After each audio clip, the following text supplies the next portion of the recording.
ஏய் இனிமேல் இந்த கருவேப்பிலோட சேராதான் அவ்வளவு உனக்கு சொல்லுவேன். ஆளும் மண்டையும் அவன் மண்டைய பத்தியாடா முதல் ஒரு அக்யூஸ் மண்ட மாதிரி இருக்கா. உனக்கு கொண்டு போய் ஜெயிலுக்குள்ள உட்காந்து போயிருவேண்டா. ஓயாம தேடி தேடி வந்துட்டு இருந்தான்னு வச்சுக்கோ, உனக்குதான் அவ்வளவு அடி பாத்துக்க அவ்வளவு சொல்லுவேன். உனக்கு நான் உனக்கு கூப்பிடுறதே கிடையாது. அவனா வரையான் அவன் இழுத்துட்டு போறேன். எதுக்கு ஓயாம உன்னை தேடி தேடி வந்துட்டு இருக்கேன்? அவன் பின்னாடியே போனேன்னு வச்சுக்க, அவன் மண்டைக்கே உன்னை கொண்டு உள்ள வச்சு விடுவாங்க பாத்துக்க அவ்வளவு சொல்லுவேன். உனக்கு நல்லா இருப்பா நல்லா இருப்பா நல்லா இருக்கேன்ப்பா நல்லா இருக்கு. வெளில உட்காண்டிய சும்மா பண்ண வரைக்கும் உன்னைய பத்தி தான் பெருமையா பேசிக்கிட்டு இருந்தது. என்ன பத்தியா? என்ன உனக்கு இந்த முடிதாண்டா அழகே உன் மண்டையில முடித அழகா ஓகே ஸ்டைல் மாதிரி அப்படியே முடி வச்சுதான் போது வெறும் பிள்ளைலாம் வந்து விழுகுது.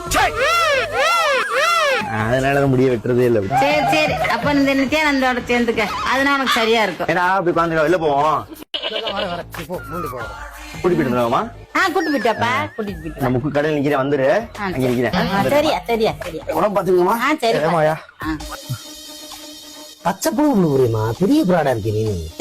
ஆறா பிராடு அடிச்சு காலை ஒடிச்சு விடுவேன். பின்னாடி போனா விழிச்சு இப்படி விழுத்து எங்க கூப்பிடாமா போயிட்டு போகக்கூடா போட காலை வெட்டி இப்படி வைக்கணும்.